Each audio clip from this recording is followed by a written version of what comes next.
Nada a la una. Yo, perdón, una cuestión recontra personal y momentánea, porque es por hoy nada más. Me voy a tener que ir y voy a tratar de volver, pero como dijiste que no va a ser hasta las 11, como dice el horario, no sé si voy a llegar a la clase, digamos. Igual lo voy a dejar conectado para que no me tengas que volver a aceptar.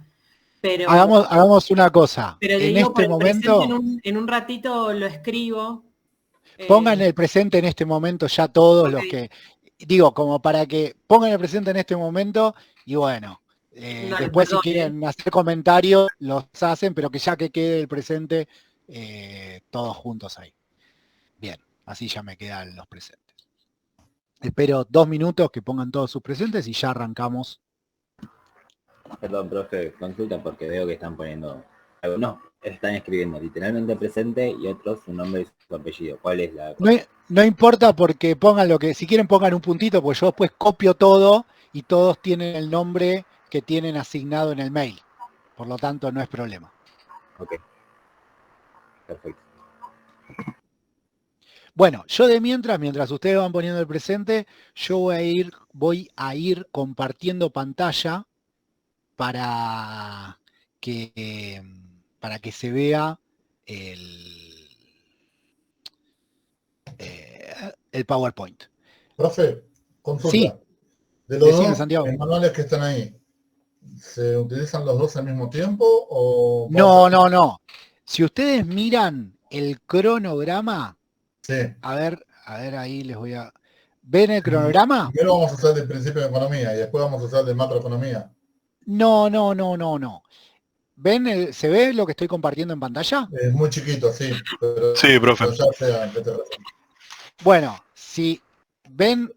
A ver, vamos a hacer así. Nosotros acá tenemos capítulos que va de cada clase, capítulos, sí. Y bibliografía optativa. Salvo estas 3 páginas del manual de macroeconomía, el resto de la bibliografía obligatoria es todo de introducción a la economía. ¿Sí?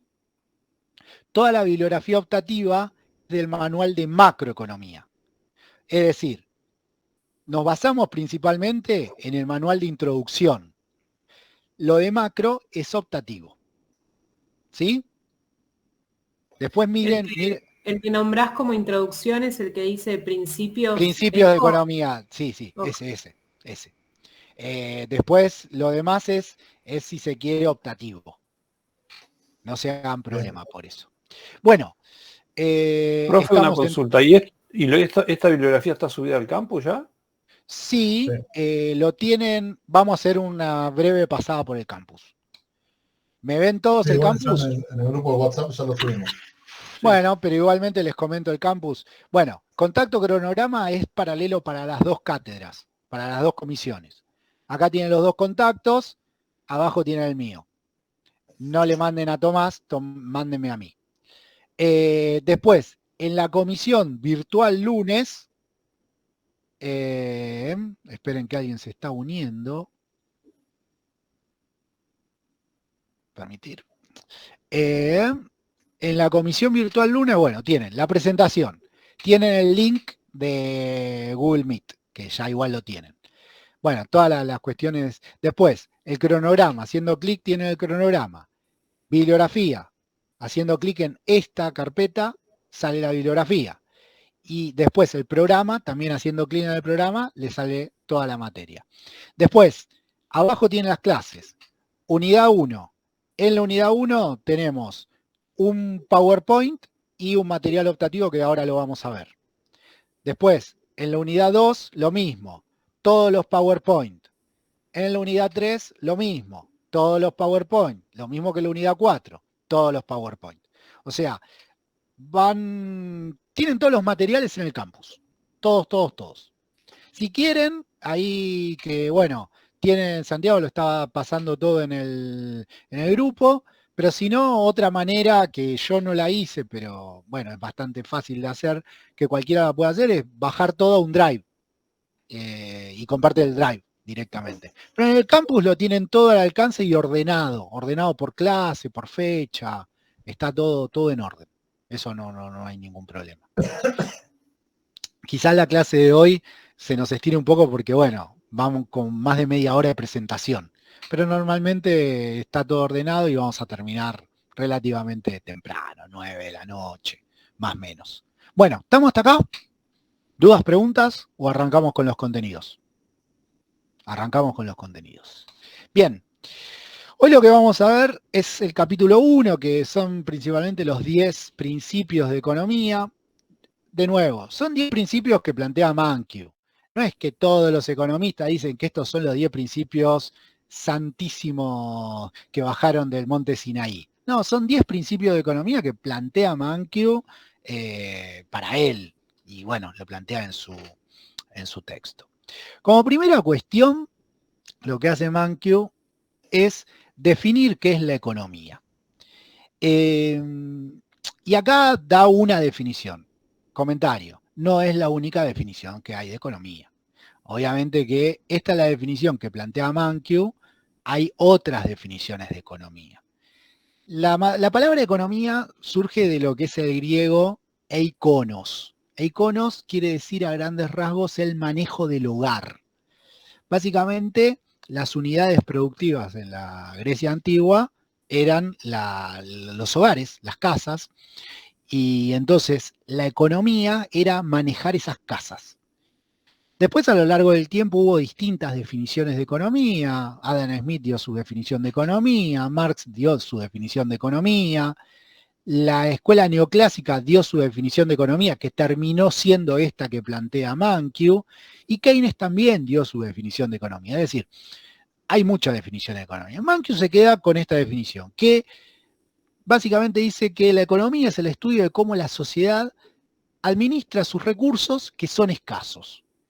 La definición, si se quiere, más histórica de la escuela neoclásica, no dice la sociedad, sino como los individuos. Es bastante similar, pero tiene una particularidad. A ver, la sociedad es una cosa, los individuos o la sumatoria de individuos es otra. Eso es un punto bastante importante. Mankiw lo toma como la sociedad, pero el análisis que se hace desde esta definición es un análisis que en economía, en ciencias sociales en general, se denomina como individualismo metodológico. Alguien escribió y no sé qué escribieron. Digo, si alguien tiene algo que decir, coméntelo con el micrófono porque no se me cuesta estar leyendo.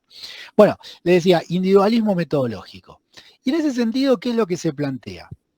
Que básicamente el mayor conflicto que hay en esta sociedad, desde este punto de vista, no es un conflicto como puede plantearlo Marx en términos de clase, sino que es un conflicto con uno mismo, donde uno se choca básicamente con que tiene necesidades que son múltiples y recursos que son limitados, es decir, escasos. Y entonces, en función de esas necesidades que son múltiples y esos recursos que son limitados, es decir, escasos, el individuo, en este caso la sociedad, tiene que decidir cómo administra esos recursos. A ver, ¿esto dónde se ve? Y cuando llegamos al kiosco y nosotros queremos comprarnos chocolate, caramelo, gaseosa, y abrimos la billetera y nos alcanza para una de esas cosas. Entonces, en ese momento tenemos que tomar una decisión. Desde este punto de vista, la economía es la ciencia de la administración o la ciencia de la decisión. Y entonces el conflicto se da con uno mismo, básicamente. Y en este contexto, la escasez básicamente tiene que ver con que es una característica de los recursos que tiene la sociedad, porque la sociedad tiene recursos que son escasos.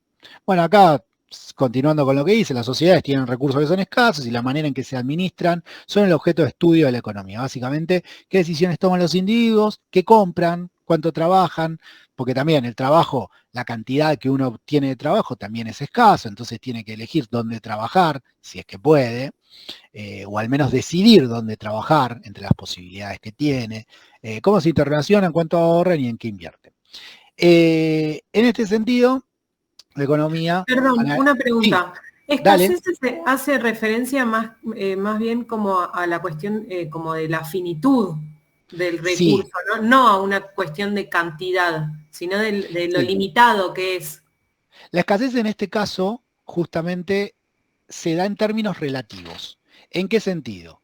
Justamente esta definición, como les digo, esta definición no es la definición, si se quiere, original de los neoclásicos, si bien es la misma cambiada algunas cositas, pero esas cositas, si se quiere, generan ciertas faltas. Porque yo decía, bueno, la definición que no la plantea Mankiw, sino que la plantea Robbins, la definición clásica de los neoclásicos, lo que dice es, la economía es la ciencia que estudia las decisiones de los individuos en un contexto donde las necesidades son múltiples o infinitas, dependiendo la traducción, pero lo que apunta es que uno quiere y quiere y quiere y quiere y quiere y nunca deja de querer cosas, y para satisfacer esas necesidades tienen recursos que son limitados. Y a ver, y esa escasez nos pega a nosotros que a veces no llegamos a fin de mes, pero también le pega, y voy a decir algo que van a decir, está tomando algo raro este muchacho, que es que también le pega a Elon Musk, por ejemplo. ¿Por qué? Y porque si es por Elon Musk se compra Twitter, se compra Instagram, se compra TikTok, pero bueno, no se puede comprar todo, se compra alguna de esas. Pero si es por querer, él quiere tener todo. Pero bueno, nuestra escasez es distinta, porque a nosotros lo que nos representa es, y bueno, si este fin de semana compramos empanadas en delivery y por ahí, no sé, no llegamos a fin de mes, ¿se entiende? La escasez es distinta, pero es en términos, sí, ahí voy, pero es en términos relativos, en términos de necesidades o ganas de tener que son infinitas, y capacidad de tener o recursos que son limitados. Decime, no sé quién está hablando, porque no estoy viendo la pantalla. Dale. Ahí cuando hablaba de escasez en el caso de Elon Musk, ¿no sería errada el término de escasez? Porque la escasez sería lo que nos falta a nosotros. Él no creo que le falte plata para comprar todo eso. En ese caso sería la empresa no quiere vender, no es que la decisión ya no es de él. En realidad, sí, pero no le escasea los recursos a él. Sí, le escasea en el sentido de que si es por él no tendría solo Twitter. Él tendría Twitter, Facebook, Instagram, pero bueno, no podés comprarte todo. Tendría Netflix, tendría Disney. A ver, la escasez opera en otro nivel, por decirlo de alguna manera. ¿En qué sentido? Uy, perdón que te interrumpa. Dale. Habla más como del objeto de deseo, más que escasez en lo material. Es lo que desea Elon Musk y que, digamos, ahí no se puede, él puede desear lo que quiera y no necesariamente tenerlo y entra dentro de esa economía.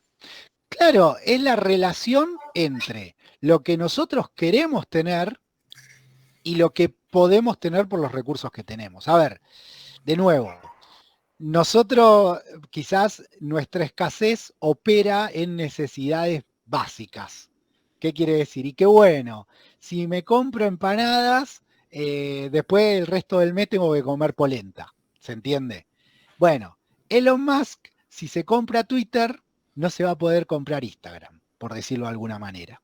Y entonces tiene que administrar esa escasez. Dale. Usted lo dijo al principio, necesidades infinitas, ¿no? Y escasez finita sería. Recursos finitos. Perdón, recursos. Necesidades infinitas y recursos finitos, sí. Claro, lo que pasa es que, bueno, a ver, Elon Musk tiene cubiertas ciertas necesidades que no solo él, toda su descendencia, no sé si tiene hijos, tiene cubiertas ciertas necesidades que, bueno, los que estamos acá claramente estamos viendo si las podemos cubrir o no. Digo, y es más, quizás, y pensémoslo en términos de los que estamos acá, yo no conozco la realidad de cada uno, pero entiendo que seguramente hay alguno, dada la realidad que tenemos, que está viendo si llega a fin de mes. Y seguramente hay otro que está viendo si este verano o este invierno se va a Disney o se va a Mar del Plata, ¿se entiende? Y en esa lógica, los dos tienen una determinada escasez. Obviamente no es la misma, no están en el mismo nivel esas necesidades que cubren, pero el deseo por irse o por llegar a fin de mes tiene esa cuestión que se choca con recursos que son finitos. A ver, si yo en el verano me voy a la costa y bueno, no me voy a poder ir a Bariloche, póngale. Entonces yo ahí tengo que decidir o uno o otro, sea por una cuestión de recursos o inclusive, supónganse que tenga todos los recursos. No tengo vacaciones infinitas, tengo que en algún momento agarrar la pala y ponerme a laburar. Entonces yo tengo que elegir. Y hay una escasez entre lo que me gustaría hacer, todo lo que me gustaría hacer, y la posibilidad concreta que puedo tener de hacerlo. ¿Se entiende? Hay un ejemplo que se me viene en la cabeza, perdón, que en la época de la pandemia los jugadores de fútbol estaba la controversia de si deberían seguir cobrando lo mismo que cobran en una temporada normal o no. Y los jugadores decían, yo no me puedo recortar el sueldo porque tengo un estilo de vida acorde al ingreso habitual. Entonces, va más o menos de la misma línea que veníamos hablando. El chabón puede cobrar 100 veces lo que cobramos cualquiera de nosotros, pero así todo tiene consumos que nosotros no tenemos.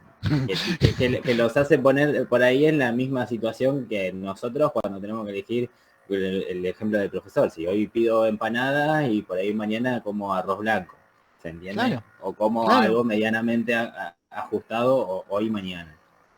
Claro, yo la economía por ahí distinta a la nuestra, pero tiene que tomar decisiones del mismo tipo que tomamos todos. Exactamente, ese es el tema. Tienen todos de una u otra manera, desde el más rico hasta el más pobre, manejan el concepto de escasez. Con la diferencia que algunos lo manejan decidiendo si se compran un Mercedes-Benz o un BMW y otros lo manejamos decidiendo si compramos empanada de delivery o comemos toda la semana, bueno, pollo, póngale, o fideos. Ahí está la cuestión, digamos. Escasez manejamos todos. ¿Vamos bien hasta acá? En este marco, cuando no dicen nada, hago como que sí. En este marco, las personas enfrentan disyuntivas.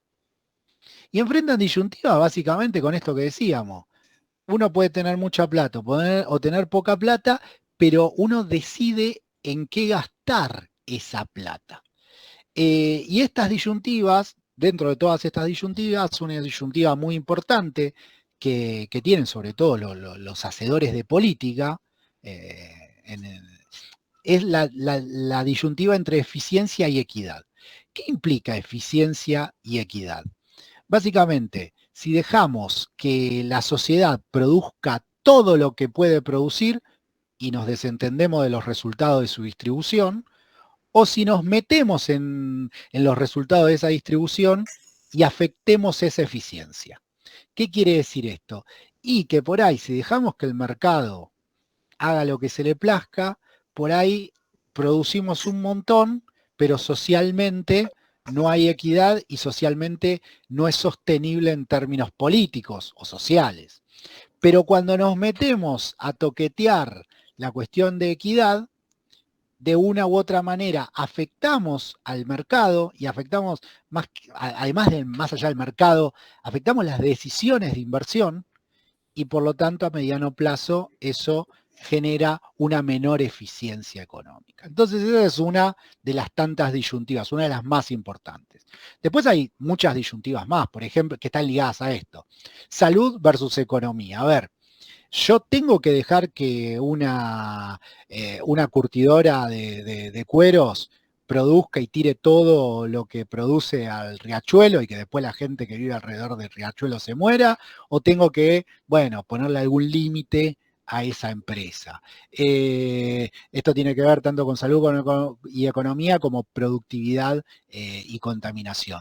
Ligado a lo que decíamos recién, eficiencia y equidad, yo tengo que dejar que un magnate obtenga millones y millones y que la gente no tenga que comer, o tengo que quitarle algo de lo que ese magnate está ganando para darle algo que comer, pero si le quito algo a ese magnate, después no va a invertir tanto como venía invirtiendo.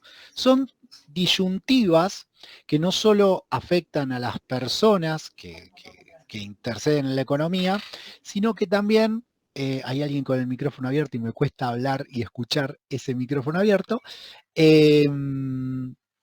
No lo encontré. Sino que también tengo que ver socialmente que cierre la cosa. Entonces, bueno, esa es una gran disyuntiva. En este marco de las disyuntivas... Esas serían también las limitaciones, ¿no? Sí, a ver, no son limitaciones en los términos de escasez, sino que no son necesariamente en términos de escasez, sino que, bueno, son contrapuntos que se dan en la economía y que muchas veces se terminan definiendo por decisiones políticas e inclusive se terminan definiendo por contextos históricos. A ver, hoy estamos asistiendo a un ajuste, por ejemplo, que ni siquiera años atrás, meses atrás, era impensado que podía llegar a pasar este tipo de ajuste sin una reacción social del estilo 2001. Y sin embargo se está avanzando en un ajuste tremendo, con cierto disciplinamiento social donde el ajuste está pasando. En otro momento, a ver, la relación eficiencia-equidad hubiese ido más para el lado de equidad. Decir, bueno, tira algo de guita en la calle porque te prenden fuego. Hoy en día parece no ser necesario tirar algo de guita en la calle para que no se prenda fuego y se está enfocando todo en la eficiencia. La máxima de Milei, no hay plata, es acá lo que importa es la eficiencia. Acá no importa que haya gente que no coma. Acá lo que importa es mantener el superávit fiscal, acá lo que importa es frenar la inflación y demás, etcétera. No importa que la gente no coma, porque de hecho, socialmente se está, si se quiere, procesando bastante tranquila la cosa. Cosa que ya les digo, yo, si bien soy economista, yo investigo historia reciente. Estos 6 meses atrás, 6, 7, 8 meses atrás, era impensado que esto pueda llegar a pasar. Y sin embargo está pasando. Entonces, bueno, esta relación entre eficiencia y equidad está muy relacionada con el contexto histórico que toca en cada situación y en cada momento y con las necesidades de cada momento. La cuestión también en relación productividad versus contaminación también depende mucho del momento y el lugar donde se plantea esa disyuntiva. Por ejemplo, en un país que necesita producir porque la gente se está muriendo de hambre, poco le va a importar contaminar el aire. Ahora, un país que tiene a su población relativamente bien comida, bien vestida y demás, etcétera, se va a preocupar porque, bueno, la producción no genere contaminación.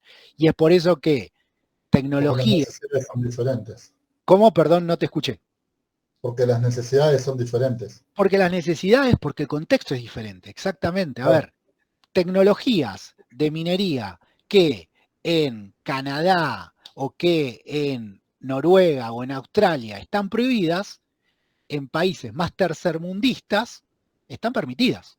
¿Pero por qué?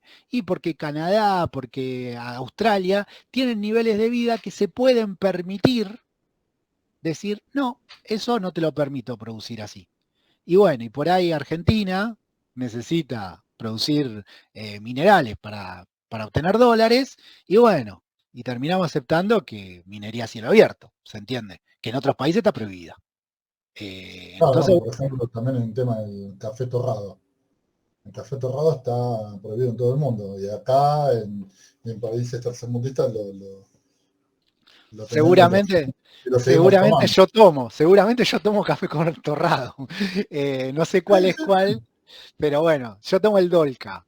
No sé si es torrado o tostado. No, a ver, el torrado está más asociado con el Arlistán, con todo eso que son para batir. Sí. ¿Viste? Bueno, yo tomo el Dolca instantáneo. No sé si es...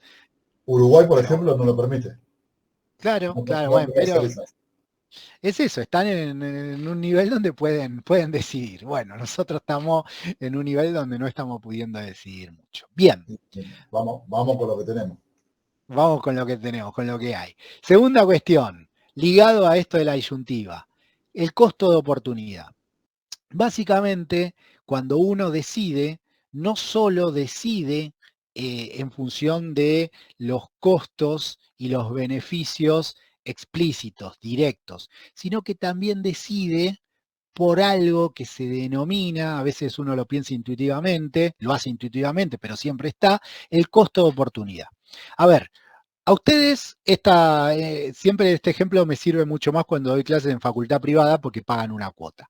Ustedes acá no pagan una cuota, pero supongan que pagan una cuota. Si ustedes pagan una cuota, yo siempre les pregunto en la universidad privada, bueno, ¿cuánto les sale venir a la facultad? Entonces, bueno, me dicen la cuota tanto, el transporte tanto, los libros tanto.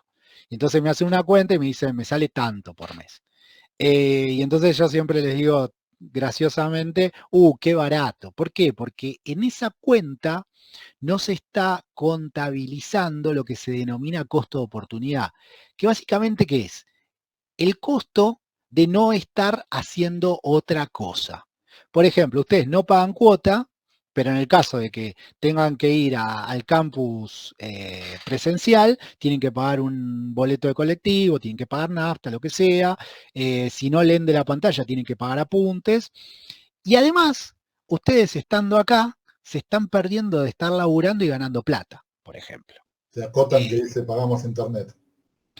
Bueno, ese es un punto. Esto es el pagar internet es un costo para venir acá. Buen punto. No lo había pensado en los costos explícitos. Pero bueno, estar acá también tiene un costo implícito, que es el costo de oportunidad. Y en función de eso, guste o no, ustedes también toman decisiones. Cursar 3 materias, cursar 1, cursar 2, tiene un costo de oportunidad. Ustedes pueden estar ganando plata o mismo pueden estar mirando una serie. Pero bueno, es un costo de oportunidad estar acá. Gusto o no, es un costo de oportunidad. Y acá el PowerPoint lo que dice es que, bueno, la tasa de interés es el costo de oportunidad para un inversor. Si ustedes se ponen un kiosco, esa plata que están poniendo en el kiosco, no la están poniendo en el banco a un plazo fijo, pónganle. Y entonces están perdiendo plata inicialmente. Si el kiosco le da más ganancia que la tasa del plazo fijo, pónganle, bueno, ahí estarían bien, pero si le está dando menos ganancia, tiene un costo de oportunidad que están perdiendo plata. Entonces, bueno, cuando tomamos decisiones, de una u otra manera, metemos el costo de oportunidad. Al menos quienes la piensan 2 veces. Obviamente, si la piensan intuitivamente, no, van a poner nada más los costos explícitos. Pero también el tiempo que ustedes le dedican a algo es un costo de oportunidad. Bien, principio 3. Las personas racionales piensan en términos marginales. ¿Qué implica, primero, personas racionales y qué implica términos marginales? Primero, personas racionales son aquellos individuos, prácticamente la gran mayoría de personas, que tienen un objetivo y trabajan en función de eso. Y por lo general el objetivo siempre parte, en la lógica de un modo de producción capitalista, de una lógica individual. A ver, no es racional ir por la calle regalando dinero a un mendigo. Pero bueno, muchas veces vamos caminando, vemos una familia que no tiene que comer y le tiramos una moneda. A ver, en términos muy particulares, no somos racionales, en cuestiones muy particulares. Pero en términos generales sí. Yo imagino que quienes trabajan acá, no es que trabajan y la plata que les pagan a fin de mes van y se la dan a la familia que está en la calle y no tiene que comer. No, le dan una parte. ¿Por qué? Porque piensan en términos racionales. Más allá de que pueden tener su corazoncito, bueno, guste o no, vivimos en un modo de producción capitalista que si no pensamos primero en nosotros, nos morimos de hambre a la larga. Entonces, bueno, tenemos una lógica de funcionamiento racional. Y en esta lógica de funcionamiento racional, la gran mayoría de nuestras decisiones las tomamos en función de las cuestiones marginales. ¿Qué quiere decir marginales? Bueno, a ver, si yo les digo, ustedes son, el ejemplo que tenemos acá, son el gerente de una línea aérea, que sacan un avión que, bueno, le sale, no sé, X plata y que si sacan el costo, bueno, por asiento tienen que cobrar 500 pesos. Pónganle 500 dólares porque, bueno, está viejo este PowerPoint. Y de repente ven que va a salir el avión y el avión tiene 100 asientos y tiene 90 ocupados. Lo que le pregunta este pequeño ejemplo es, y bueno, ¿y si alguien quiere comprar un boleto por menos de 500, ¿se lo venden o no? Y la respuesta es sí. ¿Por qué? Porque marginalmente ustedes ahí pueden ganar plata con un mismo costo. ¿Por qué? Porque el costo de que salga el avión ya está cubierto. Entonces, si alguien les da en vez de 500, 300 dólares, lo suben igual. ¿Se acuerdan? Los que tienen ya mi edad, yo tengo 42. Cada vez los ejemplos de los Simpsons cada vez pegan menos en la juventud porque no lo vieron. Pero, ¿vieron ese capítulo de los Simpsons donde dicen, bueno, vamos a viajar a donde haya un asiento libre? Y entonces, bueno, creo que Lisa se viste para irse a Tokio, otro se viste para ir a la playa, y bueno, como que van al aeropuerto a ver qué quedó libre y se suben al avión que pinte, básicamente porque alguien quiere hablar. Sí, profe Luciano. Dale. Bueno, en relación a lo que vos estás diciendo del capítulo de los Simpsons, si vos te fijas, pasa en todas las aerolíneas de Estados Unidos que a último momento el vuelo está mucho más barato justamente para ocupar esos espacios vacíos. Ahora, vos acá vas al aeropuerto a querer sacar un boleto de último momento y te sale mucho más caro que sacarlo con anticipaciones, todo inverso. ¿Sabés por qué se me ocurre que puede llegar a hacer eso? No soy un conocedor del mercado de vuelos, pero se me ocurre que tiene que ver con que en Estados Unidos, al haber tanta oferta de vuelos, los vuelos no deben salir explotados. Acá, al haber poca oferta de vuelos, deben salir explotados. Digo, es una hipótesis, ¿eh? Y entonces, como que allá suelen tener muchos asientos vacíos y acá no. Se me ocurre eso. No sé si es exactamente eso. Tiene lógica, porque la realidad de ellos es que pueden pagar un vuelo desde Kansas hasta Miami en vez de pagarse un bus, ¿no? Sí. O sea, tiene lógica. La realidad de ellos es muy diferente.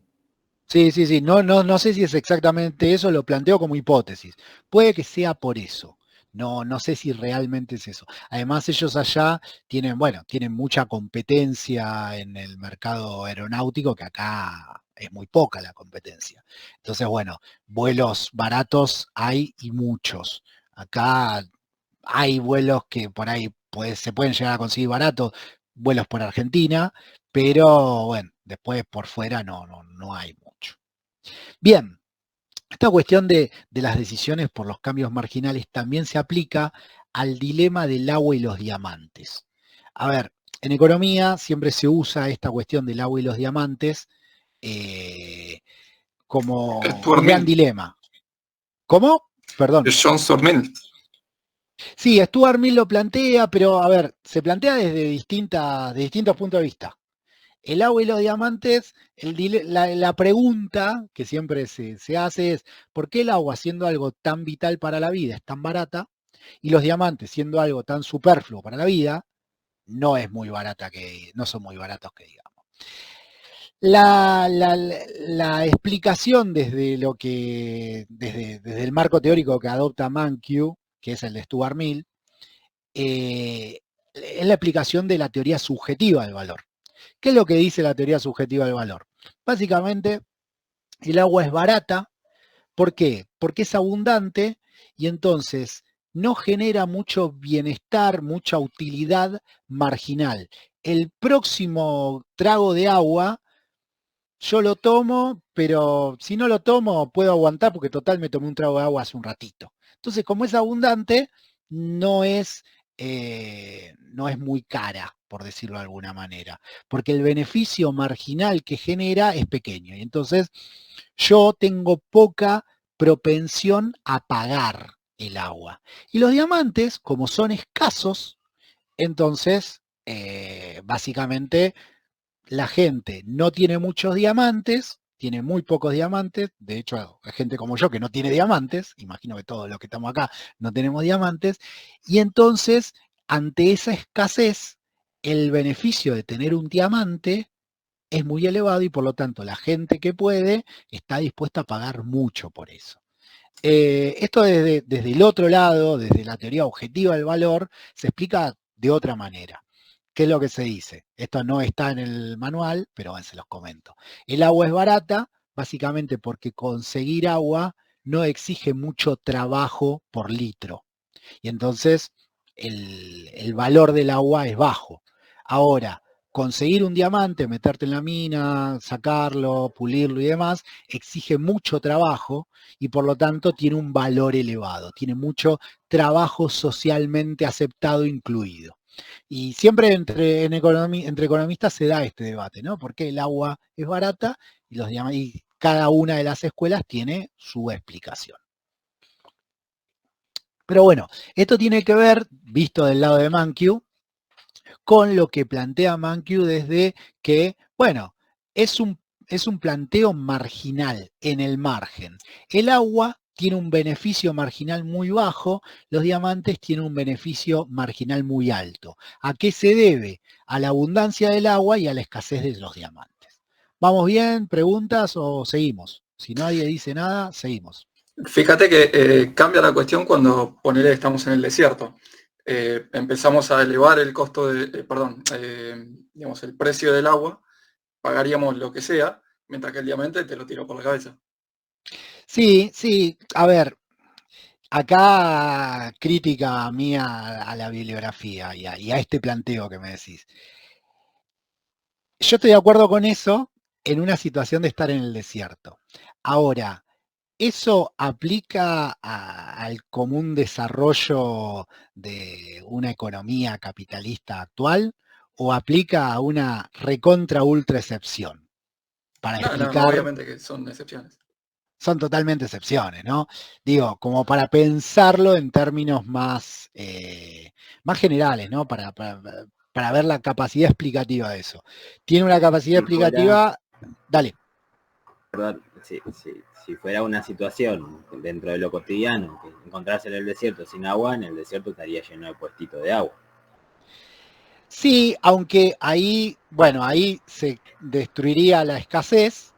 El tema que también hay que ver hasta qué punto se puede llevar tanta agua al desierto, ¿no?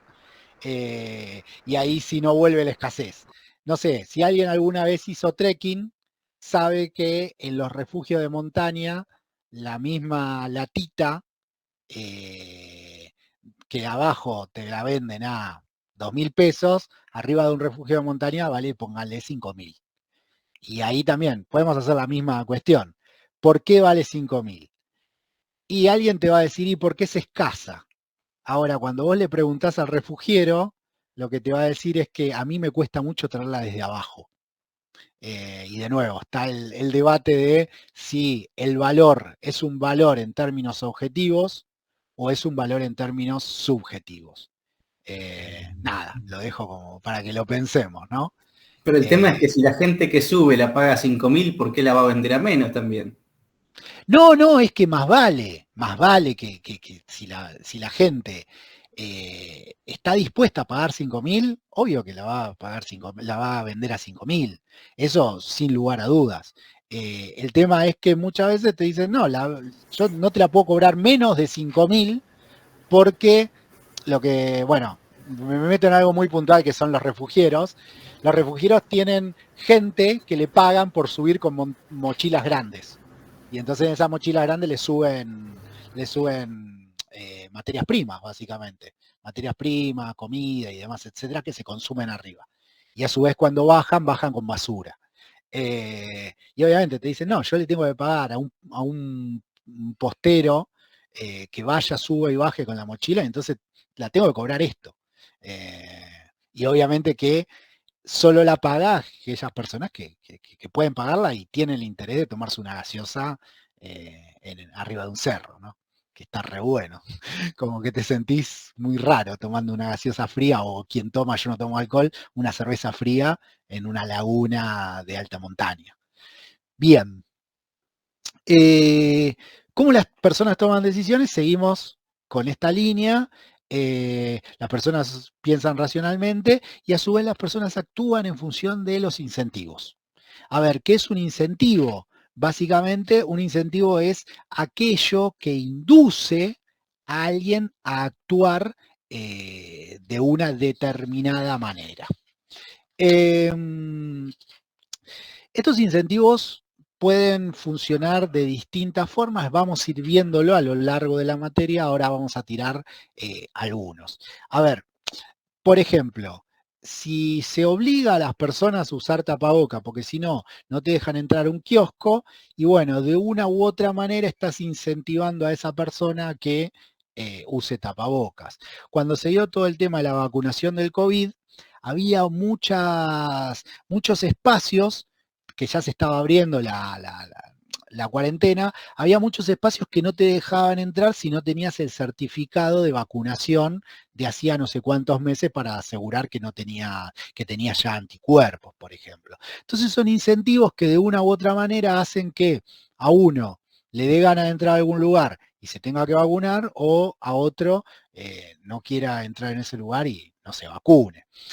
También, bueno, en el libro van a encontrar, por ejemplo, los incentivos que surgen a partir del cinturón de seguridad. ¿Qué es lo que pasa? Cuando aparece el cinturón de seguridad, le da cierta seguridad a los automovilistas frente a, bueno, un accidente. Y entonces, ¿qué es lo que pasa? Claramente, bajan las muertes de automovilistas, no obstante, según el estudio que cita Mankiw, lo que sube son los accidentes. Es decir, suben los accidentes porque los automovilistas supuestamente tienen menos incentivos a ser cuidadosos, pero baja la cantidad de muertes de automovilistas. ¿Por qué? Porque cuando se la pegan, el cinturón de seguridad te frena. No lo vi ese estudio, no doy fe que sea así, pero bueno, lo cita Mankiw y yo no voy a decir que no existe. Es decir, siempre las personas, bajo la lógica de producción del capitalismo, tenemos un funcionamiento en función de justamente los incentivos. Y en función de determinados incentivos vamos a consumir, o vamos a trabajar, o vamos a hacer tal o cual cosa. Por ejemplo, si nos cobran un impuesto sobre un determinado bien, nos va a dar un incentivo indirectamente para que consumamos un sustituto. Si mañana, por ejemplo, empiezan a cobrar impuestos a la Coca-Cola, va a ser un incentivo para que empecemos a consumir Pepsi, por ejemplo. Entonces, bueno, hay una serie de incentivos que la economía va generando para ir ordenando el funcionamiento social. Bien, vamos al siguiente grupo de principios 5, 6 y 7. Primeramente, el comercio puede mejorar el bienestar de todos. Acá nótese la palabra puede. Porque justamente este principio, ahora lo vamos a comentar, es un principio que a veces se plantea en el mismo libro, ¿no? Como una certeza absoluta, y a veces se pone algún tipo de dudas. Es bastante interesante como para rediscutirlo. Básicamente, ¿por qué se dice que el comercio puede mejorar el bienestar? Si yo soy tanto un país como una persona, partamos de una persona. Yo soy una persona que tengo que vestirme, y para vestirme tengo que tener un pantalón, una remera y un par de zapatillas. Si yo soy una persona que produzco para autoconsumo, es decir, yo produzco mi propio pantalón, yo produzco mi propia remera y yo produzco mis propias zapatillas, seguramente voy a hacer un pantalón muy malo, una remera malísima y unas zapatillas todavía peores. ¿Por qué? Porque, para decirlo en términos de refrán, abarco mucho y poco aprieto. Es decir, a fin de cuentas, como en el año me produzco mi pantalón, después termino y me produzco mi remera y después termino y me produzco mi zapatilla, no voy a especializarme en nada y no voy a saber hacer bien nada. Ahora bien, si yo digo, bueno, yo me voy a especializar en hacer pantalones y cada vez hago mejores y más pantalones. Y la persona que tengo al lado se especializa en hacer remeras y cada vez hace mejores y más remeras. Y la otra persona se especializa en zapatillas y cada vez hace mejores y más zapatillas. Va a llegar un momento que vamos a decir, bueno, yo produzco pantalones y si querés te doy pantalones a vos y vos me das zapatillas. Y si querés te doy pantalones a vos y vos me das remeras. Y entonces esa especialización combinada con el comercio mejora el bienestar de todos. Ahora bien, y acá está el debate, ¿no? También en el libro lo van a encontrar como, si ustedes quieren comerse un sándwich, ¿qué opción tienen? Y van y se compran el sándwich hecho, o van a la fiambrería a comprar un pan, y compran los fiambres, y se comen el sándwich. O tienen otra opción, que es sembrar en el fondo de su casa el trigo, también criar un chancho, bueno, sacar el trigo, hacer la harina, después de hacer la harina, hacer el pan, agarrar el chancho, bueno, hacer lo que ya saben que tienen que hacer, y hacer el jamón, o sea, ¿qué es más conveniente? Y comprar el sándwich y ahí aparece el comercio. No obstante, y acá hay una cuestión importante, en algunos trayectos el libro lo plantea como que esto es así, siempre es así, y que toda interrupción del comercio a nivel internacional no le sirve a los países. No obstante, en términos históricos, cuando uno mira, hubo países que se han desarrollado por medio del comercio abierto, y hubo países que se han desarrollado por medio de la protección. Es decir, no es tan lineal este principio, pero bueno, es el principio de Mankiw. Si uno mira, por ejemplo, no sé, Estados Unidos o Alemania, el desarrollo histórico de esos países, uno encuentra que se han desarrollado después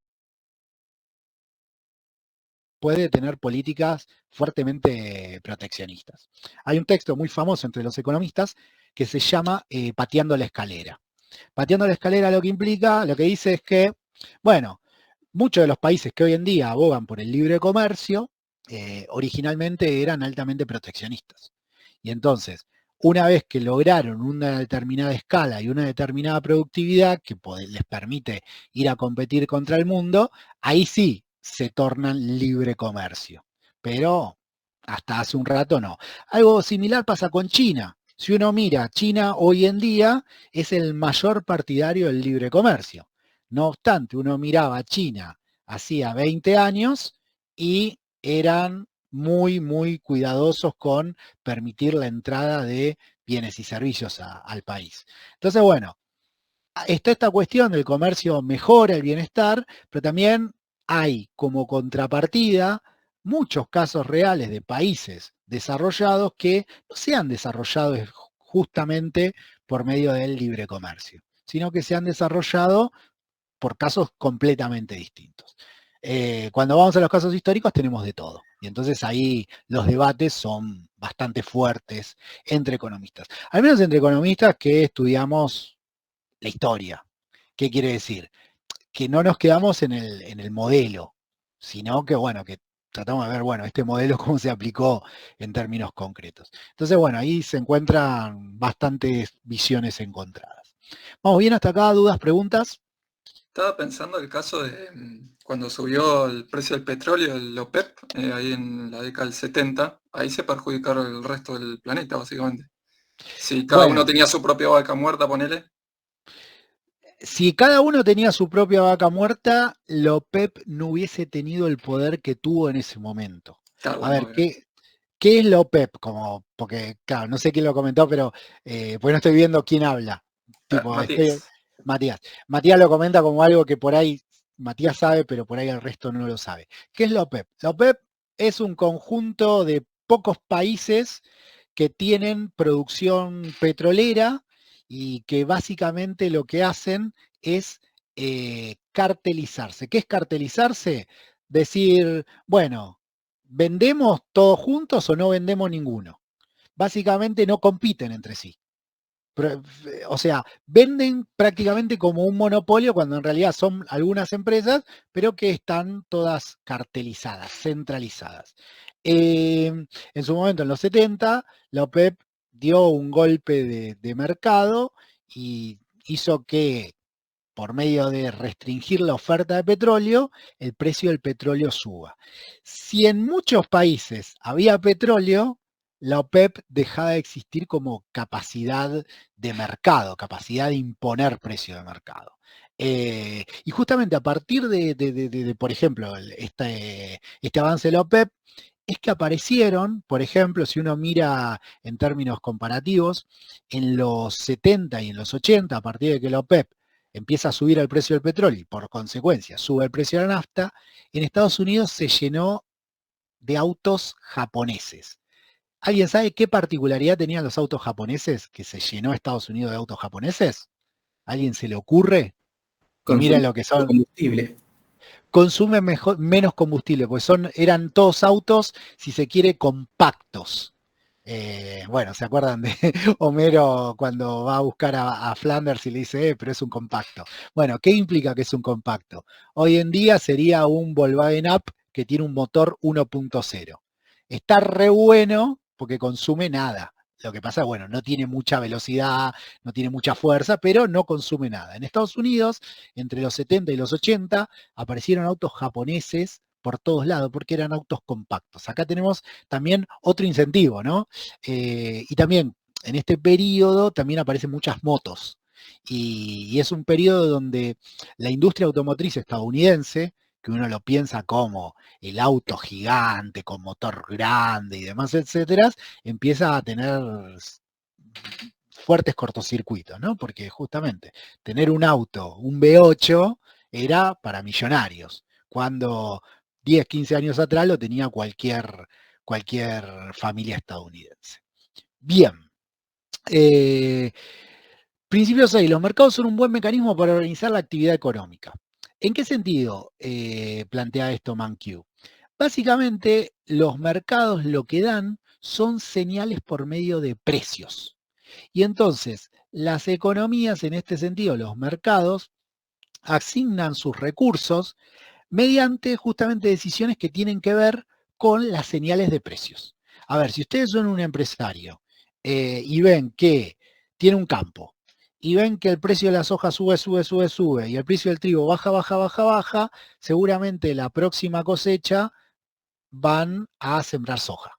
Ahora, si ven que pasa al revés, van a sembrar trigo. Entonces, eso en función de qué pasa, de las señales que dan los precios. Y entonces los precios, el precio de mercado es un indicador de lo que socialmente se está valorando un bien. Básicamente es si se valora más, si se valora menos. Después podemos discutir las razones de por qué se valora o se paga más por eso o se paga menos por eso. Podemos discutir si es una cuestión objetiva, es una cuestión subjetiva, pero principalmente lo que nos muestra es eso. Básicamente las señales que da al mercado. Y obviamente volvemos a los primeros principios. A ver, en esta lógica del individuo racional, Adam Smith lo planteaba como el individuo que no lo planteaba como el individuo racional, sino como el individuo egoísta. Egoísta en términos de, bueno, modo de producción capitalista es un modo de producción individualista donde el individuo es egoísta, funciona por medio de ese egoísmo. Adam Smith planteaba una máxima que decía, no es la benevolencia del carnicero o la del cervecero la que nos procura la cerveza o la carne, sino que nosotros no apuntamos a su benevolencia, a lo bueno que puede ser, sino que apuntamos a su egoísmo, al beneficio que puede obtener a partir de vendernos carne o vendernos cerveza. Entonces, bueno, en función de eso, los precios apuntan a ese egoísmo y hacen que la gente busque su propio beneficio. En este marco, las intervenciones del Estado suelen, y remarco el suelen, no necesariamente es así, pero suelen entorpecer el mecanismo de mercado y por consecuencia al entorpecer el mecanismo de mercado suelen romper estas señales, suelen romper las señales que da el mercado para organizar la producción y la distribución de bienes y servicios. Entonces se plantea desde el punto de vista de Mankiw, que bueno, que la intervención estatal genera un cortocircuito en el mercado y el mercado como distribuidor social de bienes y servicios. ¿Vamos bien? ¿Dudas, preguntas? Intervengan si quieren, si no seguimos. Me interesa lo último que dijiste, intervención estatal, produce cortocircuito. Produce cortocircuitos básicamente en el sistema de precios. A ver, esto en términos generales, ¿qué implica? ¿Que no tiene que haber Estado? Y las economías capitalistas sin Estado no funcionan. O sea, no existe una economía capitalista que no tenga Estado. Justamente, capitalismo y Estado son después, de hecho hay si no me equivoco, hay un principio que plantea que el mismo Estado tiene que intervenir. No obstante, bueno, dependiendo, de nuevo, volvemos al tema contexto, situación, dependiendo de la situación y dependiendo del contexto, a veces tiene que intervenir el Estado y a veces no tiene que intervenir el Estado. Estados Unidos, si se quiere, panacea del capitalismo, ha llegado a directamente expropiar empresas. Digo, no intervenir en precios, no, expropiar empresas, decir, bueno, esta empresa que era tuya ahora deja de ser tuya y pasa a ser del Estado.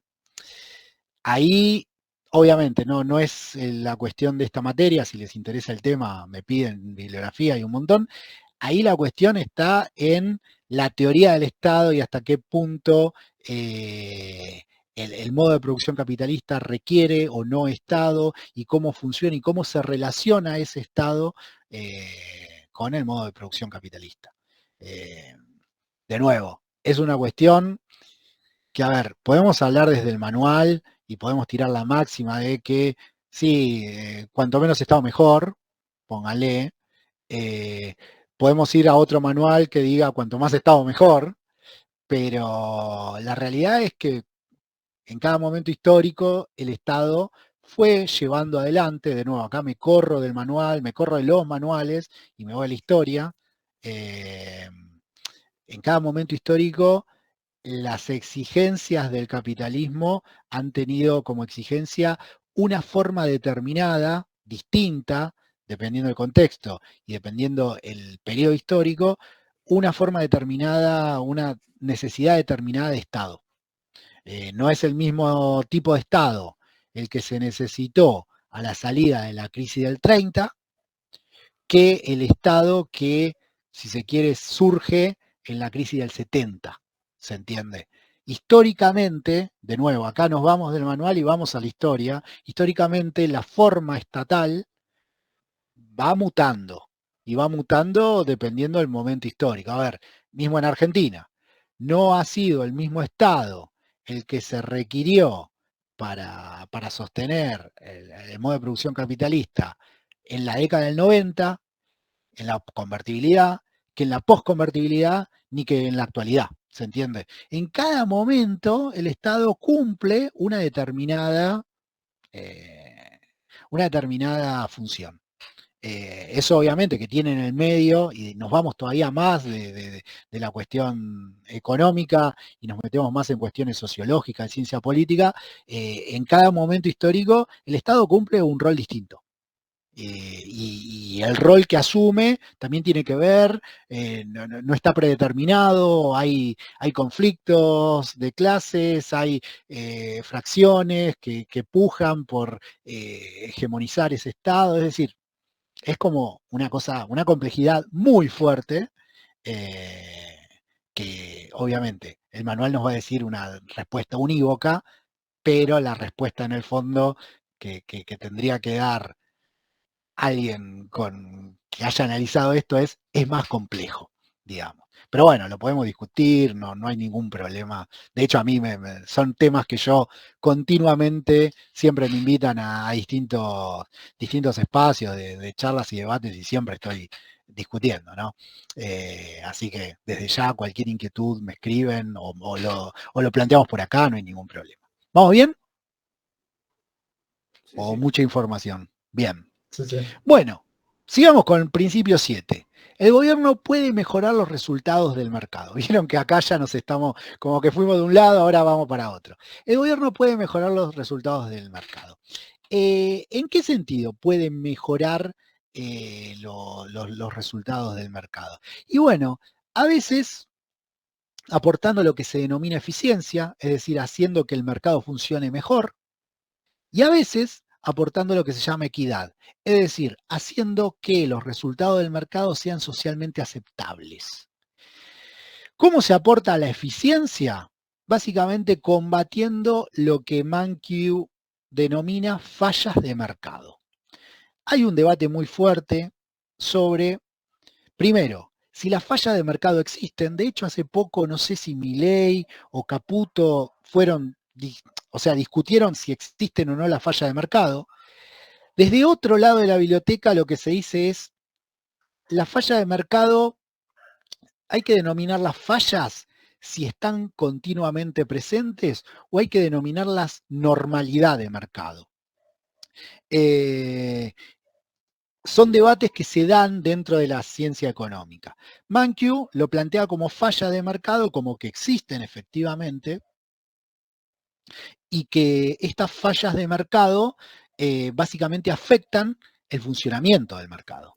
¿Y qué cosas afectan el funcionamiento del mercado? Y que entiende Mankiw que el Estado tiene que intervenir para propiciar la eficiencia.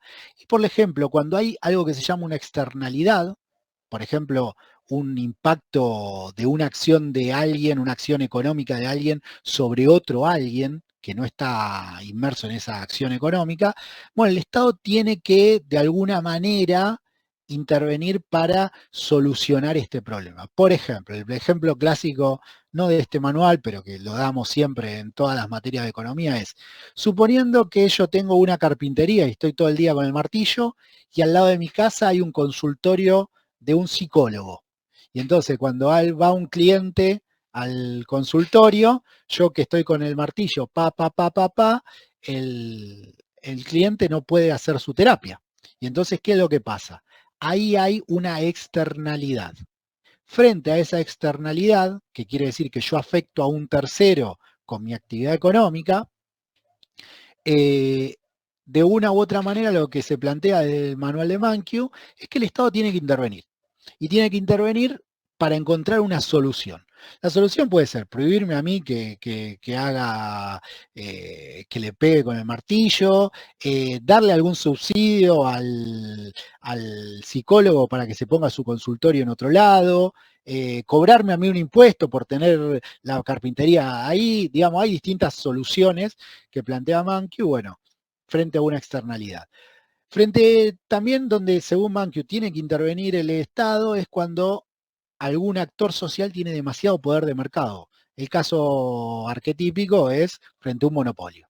Bueno, frente a un monopolio, lo que entiende el manual es que para propiciar la eficiencia, bueno, el Estado tiene que hacer algo. Sea, no sé, propiciar la competencia, que aparezca otro actor que le compita, o limitar el aumento de los precios, pero de alguna u otra manera tiene que intervenir para propiciar la eficiencia. A su vez, también lo que plantea Mankiw es que también el Estado debe procurar de una u otra manera la equidad. ¿Qué es la equidad? A ver, acá Mankiw lo plantea de una manera un poco elegante, básicamente en términos de, para que lo entiendan, Argentina 2024, procurar la equidad implica generar un contexto donde la distribución de bienes y servicios sea socialmente aceptable. ¿Qué quiere decir que sea socialmente aceptable? O sea, que no te... Dale. Un punto de partida en la cual sea común a todos, más allá de su contexto. No es que sea común a todos, sino que, ¿qué quiere decir que sea socialmente aceptable? Que tanto los que sean millonarios, como los que no tengan nada que comer, estén tranquilos con la situación y permitan que la rueda siga rodando. Es un punto de partida para todos, no importa el contexto.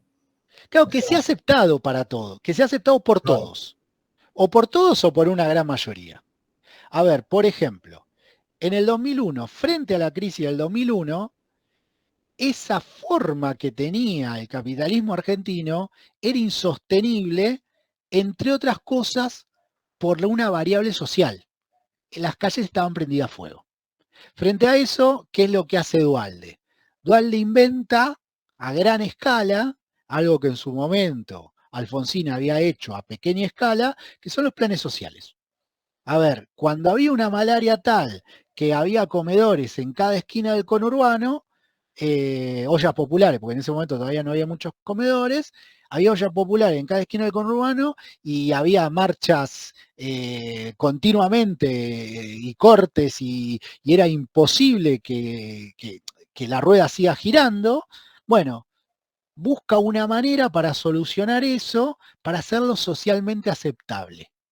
Es decir, ¿cómo hago para que no me corte más la calle, no haya, la gente no esté tan desesperada cortando, caminando y marchando? Bueno, le tiro un poco de guita para que se queden tranquilos. Esa fue la lógica de la generalización de los planes jefes y jefas de hogar, que después, bueno, derivaron en otros tipos de subsidios que perduran hasta hoy en día, ¿no? Es decir, procura una equidad, dicho de otra manera, procura tranquilizar las aguas a un punto que sea socialmente aceptable. Ojo, a ver, en Argentina... Justicia social. No, a ver, justicia social es una bandera, por decirlo de alguna manera, que toma el peronismo. Acá la cuestión va en algo, si se quiere, pensémoslo más descarnado, más duro. No importa que la gente se muera o no de hambre, no importa eso.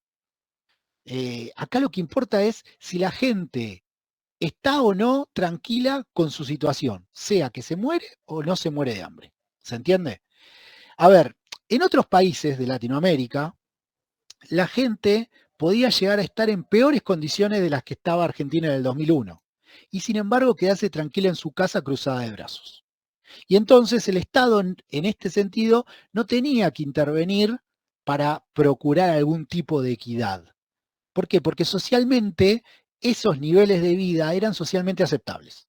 En el 2001, en Argentina, y de nuevo, fíjense, pensamos, contexto y situación histórica, en el 2001, frente a la crisis que había, la Argentina no soporta socialmente esa crisis y entonces exige otro tipo de solución. Y ahí aparecen los subsidios a gran escala, ¿no?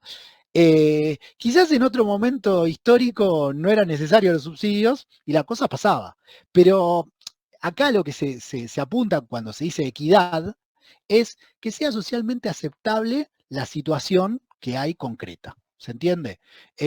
Quizás en otro país la misma situación no genera sobresaltos, pero en una situación como la de Argentina sí genera sobresaltos. Entonces, bueno, implica que el Estado tiene que intervenir para generar algún tipo de equidad. Acá el libro lo que plantea es el impuesto sobre la renta, que básicamente se le cobra a la gente que más dinero tiene para financiar, por ejemplo, becas a estudiantes. Otra forma que tiene para, si se quiere, aplazar los ánimos sociales es una política de precios máximos. Después vamos a ver hasta qué punto esto funciona, hasta qué punto esto no funciona, pero bueno, a grandes rasgos son... Cuidados. En realidad, para los que somos más viejos, sería la política de precios máximos. No sé si se acuerdan la carne para todos, sí. La política del 2007, 2008, donde se prohibía vender por fuera de esos precios máximos. Eso era, en su momento, una política de precios máximos cruda. A ver, la política de precios cuidados es una política de precios máximos, pero más flexible. Más flexible. Que puede de una u otra manera saltear. Pero en aquel momento la política de, por ejemplo, carne para todos, era una política muy estricta, muy estricta. Okay. Después con el tiempo, bueno, ya vamos a ver una unidad sobre precios máximos, pero con el tiempo los distintos agentes del mercado fueron buscando la manera de saltear esos precios máximos, pero bueno, Después vamos a profundizar en esto. Pero básicamente son instrumentos que suelen tener los estados para procurar la equidad. Una cuestión importante, los estados pueden querer procurar la equidad y que no les salga. Esto es importantísimo. Y que por ahí lleven adelante una política pensando, bueno, ahora voy a solucionar todos los problemas y que después esos problemas se espiralicen y le prendan fuego todo todavía más. Eso es... Una pregunta, perdón. No sé si ya lo dijiste porque, bueno, me había ido y volví. Bueno, en este caso, no sé cómo se pronuncia, MANQ. Sí, es MANQ. Es re difícil. Es okay. MANKIW. KIW, sí, lo googleé. Porque veo, o sea, vi que es estadounidense el señor. Y mi pregunta es, ¿plantean como la universalidad de sus teorías? O sea, plantean que esto es aplicable y debería funcionar en Estados Unidos en 1920, en el 2010, en Angola y en Argentina.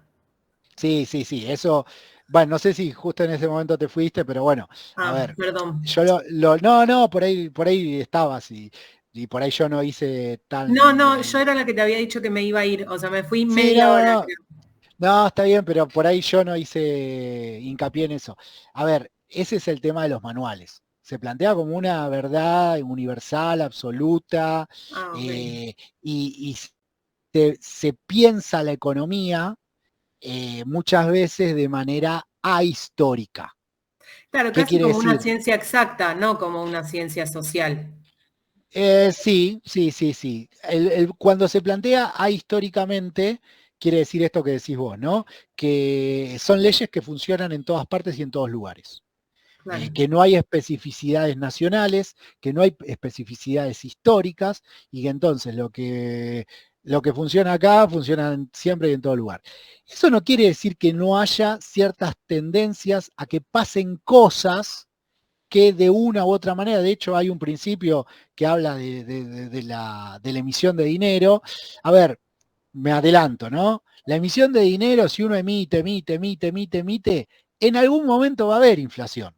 El tema que va a ser distinto si, por ejemplo, emite la Reserva Federal, que emite dólares, y no solo los estadounidenses agarran esos dólares y se los guardan en el colchón, y por lo tanto no hay un traspaso directo a la inflación, y no solo los estadounidenses, nosotros también agarramos los dólares y los metemos en el colchón.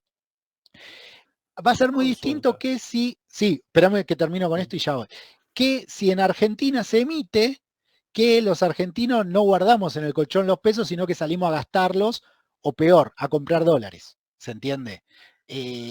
Históricamente y contextualmente funciona distinta la situación, aunque hay ciertas cosas que tienden, ciertas situaciones, ciertas teorías, que de una u otra manera con sus mediaciones, en algún país tendrá más mediaciones, en otro país tendrá menos mediaciones, suelen funcionar en general. Pero, siempre recomendación, estudien, traten de estudiar siempre las cuestiones en términos históricos. Yo soy consciente que estamos en una materia introductoria de economía, pero bueno, a ver, estudiar economía por fuera de la historia es muy problemático. Yo de hecho, yo siempre digo como que, nada, yo me di cuenta que tenía que estudiar historia después de 3 carreras en economía. Y bueno, terminé estudiando historia después de 3 carreras en economía. Pero es muy necesario pensarlo siempre en términos históricos. No sé a quién interrumpí. Una consulta que yo le quería consultar y no sabía si estaba dentro del alcance. El valor del dinero, ¿cómo se genera? O sea, yo mañana genero un estado propio y quiero generar un dinero. ¿En función de qué genero el dinero? Bien. El valor en realidad del dinero, hoy en día estamos en un momento, no sé si tuvieron historia, no lo sé, pero bueno, hubo un momento en el mundo donde el dinero tenía respaldo, momento del patrón oro. Básicamente uno tenía pesos o dólares y uno iba al Banco Central de su país y pedía que te den el equivalente en oro. Entonces, bueno, tenía un valor. Y el valor se daba en relación a cuántos pesos o dólares había en el mundo y a grandes rasgos, ¿no? Con todas las mediaciones que implica, cuántos pesos o dólares o la moneda que sea y la cantidad de oro que tenía ese respectivo banco central. Ahora bien, a partir de los 70, un poco retomamos lo de la OPEP con la crisis del petróleo. Estados Unidos declara la inconvertibilidad del dólar. ¿Qué implica la inconvertibilidad del dólar? Que el dólar deja de tener como respaldo el oro. Y a su vez, como deja de tener como respaldo el oro, básicamente ¿en qué se respalda? Y pasamos a una etapa de dinero que se lo denomina fiduciario. ¿Qué quiere decir fiduciario? Que es dinero que depende de nuestra fe. ¿Y qué quiere decir que depende de nuestra fe? Nosotros aceptamos el dinero básicamente porque tenemos fe que mañana vamos al chino, le pedimos 100 de jamón y 100 de queso y nos acepta la plata que tenemos como a cambio del fiambre. Entonces, por eso estamos en un momento histórico donde se denomina el dinero fiduciario. ¿De qué depende el dinero del mundo? De la fe de que va a ser aceptado. A ver, por eso, esa fe... perdón, dale. Por eso, bueno, no sé, yo ya tengo casi 32, no sé cuántos de acá lo habrán vivido, pero por eso no aceptaban los patacones, ¿no? En el 2001. Porque básicamente, claro. Sí. Nadie te quería aceptar o te cobraban más en patacones por una cuestión de fe, o sea, no creían en el valor de esa moneda. No creían que iba a ser aceptado. Una cuestión de fe y una cuestión de viveza también en algunos casos. Hubo mucha gente que se llenó de plata. Se los cambiaban a más plata. Sí, porque si alguien tiene un patacón en algún lado, van a ver que el patacón en algún lado dice que tiene una tasa del 7%. No sé, pero el patacón yo estoy seguro que tiene una tasa del 7%. ¿Qué quiere decir eso? El patacón era un bono que el gobierno de la provincia de Buenos Aires emitió y entonces decía que a un determinado momento, cuando se rescataban esos patacones, por cada patacón que vos llevabas, el gobierno de Buenos Aires te daba 1 peso con 7 centavos. ¿Y qué es lo que hizo mucha gente? Apostó a que el gobierno de Buenos Aires efectivamente te iba a dar 1 peso con 7 centavos y entonces, una semana antes de que vencían esos patacones, salió a comprar patacones y entonces póngale, te decía, bueno, vos me das 100 patacones, yo te doy 90 pesos. Vos me das 100 patacones, yo te doy 90 pesos. Y pasada la semana, llevaban esos 100 patacones y le daban 107 pesos. Y entonces hicieron una buena diferencia en poco tiempo. Mucha gente se llenó de plata. Pero bueno, se la jugaron a que el gobierno de Buenos Aires pagaba esos patacones. Bien, buenos temas para ir charlando. Principio 8, ya nos quedan 3 principios. Perdón. Decime. Antes de pasar al principio. Dale. Consulta. Cuando hablamos de externalidad, yo noté impacto de las acciones de una persona sobre el bienestar de otra. Por ejemplo, una catástrofe natural. Por ejemplo, no sé, sequía en el campo y se pierde tonelada de producción de soja. También se interpreta como externalidad o tiene otro nombre. No, en realidad eso es un fenómeno climático. Lo que sí se puede, ya que estamos en el campo, es una externalidad, es, por ejemplo, viste que en el campo hay gente que por ahí vive de tener un par de animalitos y tiene por ahí 2 hectáreas y tiene como más una casa con un par de animalitos y labura ahí en la ciudad. Bueno, suponete vos tenés tu casa en Cañuelas, yo trabajo en Cañuelas, por eso pongo el ejemplo de Cañuelas. Y Cañuelas es un lugar que tiene ciudad y tiene campo muy cercano. Y de repente vos tenés 1 hectárea y tenés una casa linda con un par de, no sé, gallinas y tipo flashás que vivís en una casa de campo y de repente tenés al lado un campo gigante de soja. Y cuando el señor del campo de al lado va a hacer la cosecha, pone agrotóxicos.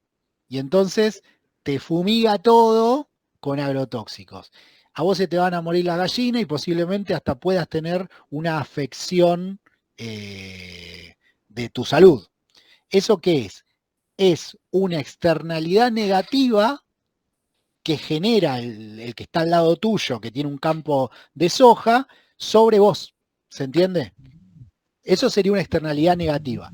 También hay externalidades que son positivas. Igual hay una unidad sobre que charlamos bien sobre externalidades, pero la comento. Okay. También hay externalidades que son positivas. Dale, dale. En realidad el sentido de la pregunta era porque, bueno, estábamos hablando ejemplos en los que el gobierno puede mejorar los resultados del mercado. Entonces, se me ocurrió, por ejemplo, ante una eventual sequía, ¿corresponde la intervención del gobierno? ¿No corresponde? Y no, a ver, no existe la definición sobre, no hay una respuesta absoluta si corresponde o no corresponde. A ver, ¿qué es lo que va a definir que el gobierno intervenga o no? Por ejemplo, subsidiando a los chacareros, y depende de la capacidad de rosca que tenga la sociedad rural, por ejemplo. Ahí no esperen, a ver, de mí respuestas tan absolutas como las que plantea Mankiw. Yo en ese sentido, yo trabajo hace poco defendí mi tesis sobre la Unión Industrial Argentina y ahí estudié mucho de en cada momento histórico cómo la Unión Industrial Argentina tuvo más o menos rosca y obtuvo más o menos cosas. Entonces, bueno, ahí son relaciones de fuerza. Si hay relación de fuerza para imponerse y exigirle al gobierno subsidio para los chacareros que perdieron su cosecha, o si no hay posibilidad y el gobierno tiene para el cachetazo a la sociedad rural y no solo no le da subsidios, sino que le cobra más retenciones. ¿Se entiende? Ahí de nuevo, contexto histórico, situación histórica, relaciones de fuerza históricas. No hay algo predeterminado que esté bien o esté mal. Acá hay relaciones de fuerza. De nuevo, nos estamos corriendo del manual. ¿Se entiende? Pero bueno, si lo queremos estudiar en términos reales, lo que tenemos que ver es eso. A ver, el sector agropecuario, ¿tiene llegada al gobierno? ¿Tiene forma de presionar al gobierno? ¿Sí o no? Si las tiene, seguramente va a conseguir un subsidio. Si no las tiene, hasta por ahí se liga un impuesto. ¿Se entiende?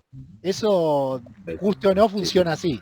De hecho, si quieren verlo ahora, en estos momentos, en esta semana, van a ver, si lo googlean, pongan Copal, Funes de Rioja, y van a ver que Funes de Rioja, que era un dirigente de la Copal, toda la liga de agroalimenticia, la industria agroalimenticia, está muy enojada con el gobierno porque el gobierno está queriendo dejar entrar importados comida del exterior para frenar el aumento de precios.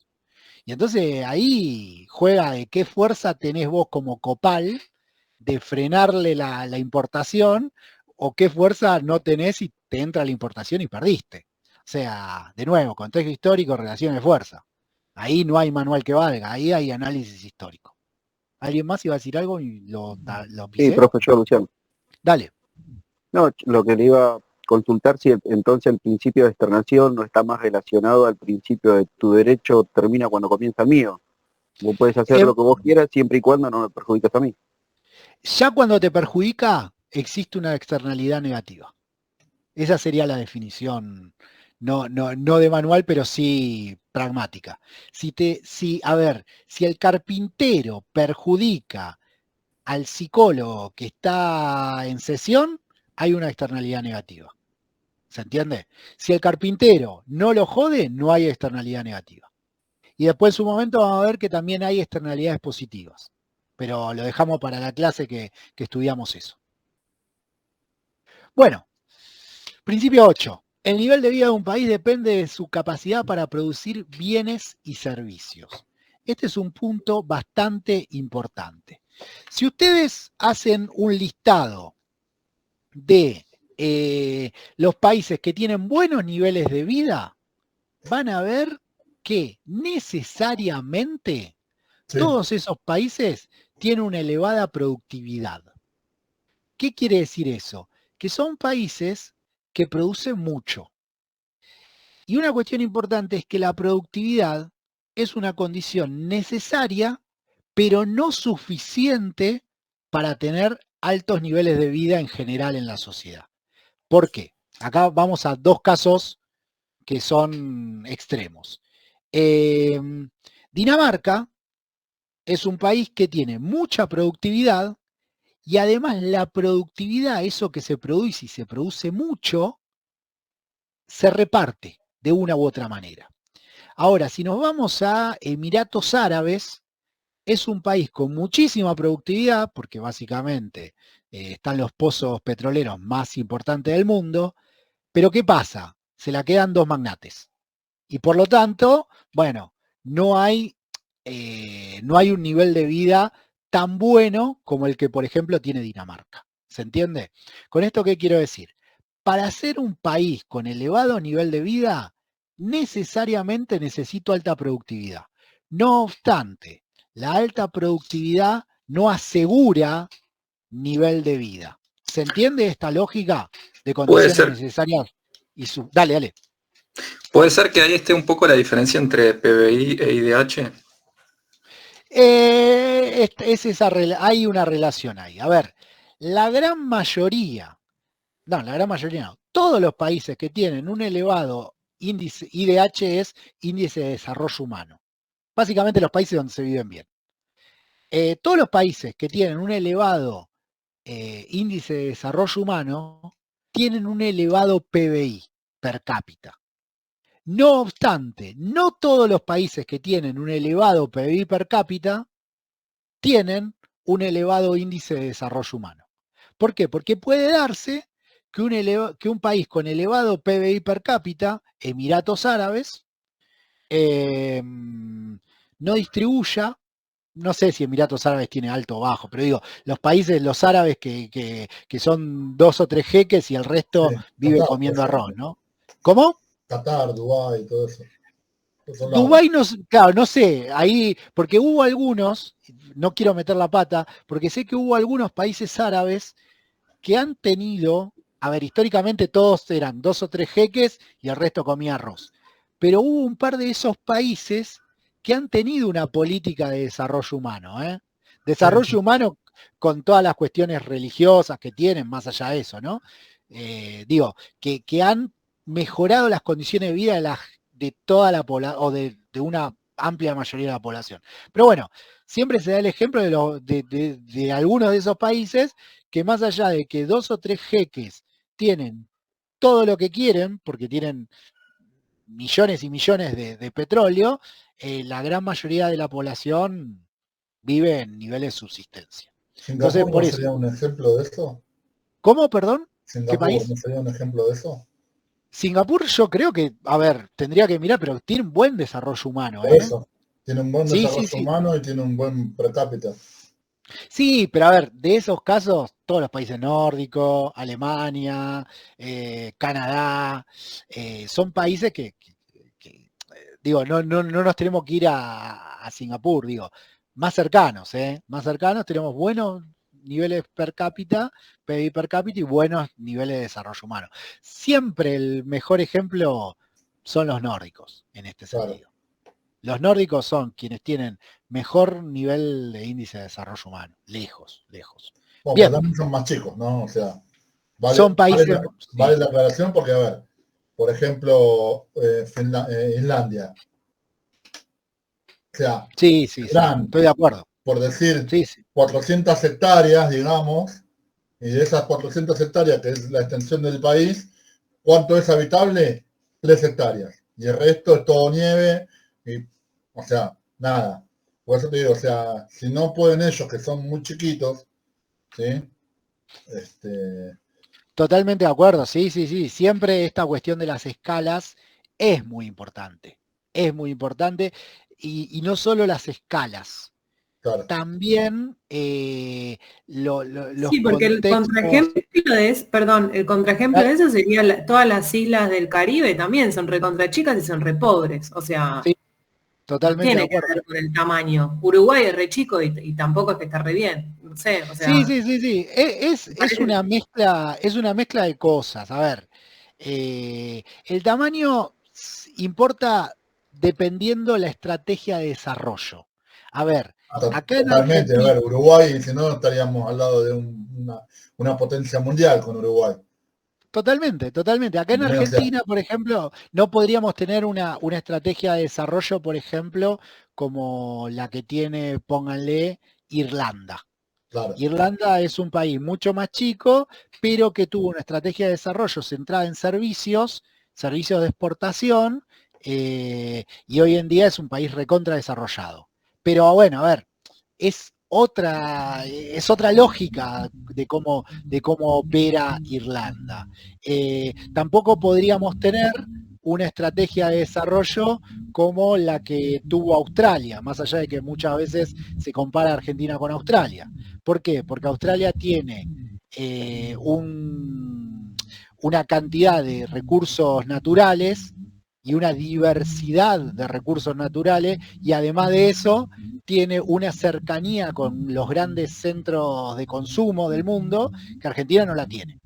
¿Se entiende? Entonces, de nuevo, siempre contexto histórico, pero bueno, el tamaño en este caso muchas veces importa en términos de que decide qué estrategia puede servir y qué estrategia no. ¿Se entiende? ¿Alguien está con el micrófono abierto si quiere hablar? Sí, profe, yo le iba a decir. Dale. Hablando de todo esto, no sé si vio el documental El misterioso caso Noruega. No lo vi. Bueno, ahí, eso es un documental que está hecho por un sociólogo argentino que hace toda una investigación allá en Noruega, y ahí ellos demuestran cómo llegaron a ser en cerca de 15, 20 años, de ser prácticamente un país en quiebra a lo que son hoy, que hace más de 10 años que tiene el índice de vida más elevado del mundo. Bueno, ahí Imagino que todas las patas tiene que ver. Dale. Bueno, ahí en el informe ellos cuentan en las 4 o 5 patas fundamentales que ellos tuvieron que tocar para llegar a ser lo que son hoy. El Mar Muerto me imagino que tiene mucho que ver ahí, ¿no? Está muy entretenido, muy lindo documental. El Mar Muerto, como para que el resto sepa, es el mar que tiene Noruega, donde encontraron yacimientos petrolíferos muy grandes y nada, es una realidad. A ver, Noruega no podría ser Noruega sin el petróleo del Mar Muerto, no obstante, con ese petróleo y una buena gestión de ese petróleo, hoy en día tiene un nivel de vida muy bueno. Pero bueno, de nuevo, no solo es tener el recurso, y un recurso demasiado abundante, sino también gestionarlo de tal manera que, bueno, toda la población puede vivir muy distinto a los países árabes, ¿no? Los países petroleros árabes. Dale. Las políticas que ellos implementan es antes del descubrimiento de todos los pozos petroleros que usted está nombrando. Claro. Sí. Hablen. Sí, sobre todo la administración, o sea, la administración es fundamental. Si yo tengo muchos recursos, no lo administro bien, es lo que pasa acá, ¿no? No está bien administrado y así estamos. Igual ojo con ese tema. Acá estamos mal administrados igual, ¿no? Estamos mal administrados, pero más allá de eso, no hay la cantidad de recursos naturales que se cree que hay. A ver, ahora hay que ver qué pasa con el litio y con Vaca Muerta. Pero antes del descubrimiento del litio y Vaca Muerta, como para que tengan una idea, ¿no? Por cada dólar que entraba a Argentina por recursos naturales, por cada dólar que entraba en Argentina por recursos naturales, en Australia entraban 16. Como para que nos demos una idea. Debido también las políticas socioeconómicas que uno, a veces por necesidades, y volviendo al tema de los principios y de todo, por ejemplo, en el tema de recursos del litio y todo eso te lo entiendo. Cuando Alfonsín llega al gobierno, estábamos recontra mal. Él crea un plan para poder sacar un poco adelante todo, no lo acompañaron en su momento y demás, pero estaba dentro de lo que él había propuesto en su campaña, estaba la explotación de las minas de cobre en Salta y en Jujuy. Ustedes saben, te pones a pensar, Chile, con lo chiquito que es el principal productor de cobre. Imagínate si a él le hubiesen dejado, porque el tema es que el norte no dejó que explotaran esas minas. ¿Por qué? Porque explotando esas minas, al cabo de 10, 15 años, Argentina pagaba hasta 7 veces la deuda externa. Entonces, tenemos recursos como para... Y hoy por hoy, y bueno, se ve que las políticas siguen vigentes porque yo sigo sin entender cómo Chile, siendo el pedacito que tiene, sea el principal productor de cobre del mundo. Pero yo a lo que iba del recurso y la administración, que se da a nivel de individuos también. Hay gente que produce mucho y administra mal sus bienes y termina mal. Y hay individuos que producen poco y están bien. O sea, yo a eso es lo que iba, ¿no? Que es fundamental no solo tener producción, sino también una buena administración. Y me parece... gestión de los recursos. Lo que pasa es que estamos discutiendo cuestiones de ideologías políticas, no estamos discutiendo economía. Yo no digo ideología, yo digo producción. Hablen de a uno, hablen de a uno. Igual, o sea, individuos normales. Habilito completamente el debate y me parece riquísimo. O sea, yo a lo que voy es el individuo, que después el profe dijo, bueno, individuos se transforma en sociedad, podría ser. Cualquier individuo, independientemente de la situación política, si vos producís y no sabes administrar lo que producís, económicamente no vas a estar bien y después pasa por, bueno, ¿qué es economía? O sea, yo con lo que produzco y lo que administro estoy bien así y estoy económicamente bien y hay gente que produce mucho más y nunca va a estar bien económicamente porque lo administra mal, por decir. No, yo te entiendo, igualmente no lo digo como una mala palabra. Para mí es bienvenido sea la discusión política, y bienvenida sea la intervención del Estado, pero ahora estamos discutiendo una ideología política, no estamos discutiendo economía, porque también siento que hay un poco de subjetividad hasta en lo que vos estás planteando, esto de estar bien o estar mal. ¿Qué es estar bien? Bueno, no sé, alguien que quizás hoy está viviendo en la calle, capaz estar bien es tener un plato de comida y ya, o poder darle de comer a sus hijos. Y bueno, quizás Elon Musk no piensa lo mismo. Estar bien no es eso. Estar bien es poder comprar y seguir juntando guita a rolete. No sé, o sea, como que son cuestiones subjetivas. Y está subjetivo pensar la economía en un lugar subjetivo a mí me cuesta un montón. O sea, de hecho, todo lo que estamos planteando desde un principio es como la intervención del Estado en la administración. Igual, como cuestión importantísima, siempre que se hable, ahora en este caso estamos hablando de temas económicos, pero temas económicos, sociales, políticos, no existe la objetividad. Claro. ¿Por qué? A ver, por definición, uno parte de prejuicios, parte de intereses materiales. A ver, ¿está bien o está mal que le suban el sueldo a los docentes o a los trabajadores de la educación o a los jubilados? Y depende. Para mí está bien porque yo vivo de mi sueldo y demás, etcétera. Por ahí otro te dice, y no, está mal porque entonces no hay superávit fiscal y entonces va a haber inflación. Es decir, siempre lo estamos planteando y siempre cada uno que intervenga y está bienvenido, que lo va a plantear desde un lugar totalmente subjetivo. Una cosa es partir y entender y asumir esa subjetividad, porque nos guste o no, no nacemos de un repollo, tenemos nuestra historia, nuestros conflictos y demás, etcétera. No obstante, en esa subjetividad, en esa subjetividad que nos traspasa, nos guste o no, nos traspasa, porque vamos a opinar dependiendo nuestra historia de vida, nuestros intereses y demás, etcétera. La cosa es tratar de tener en esa subjetividad una honestidad y una rigurosidad académica. O sea, yo habilito completamente el debate, siempre tratemos de mantener eso, ¿no? De tener esa cuestión de rigurosidad y honestidad. Con eso tranquilamente podemos discutirlo. Y estos temas van a surgir a lo largo, y está bueno que siendo un curso que es virtual, tengan intervenciones. O sea, me recopa.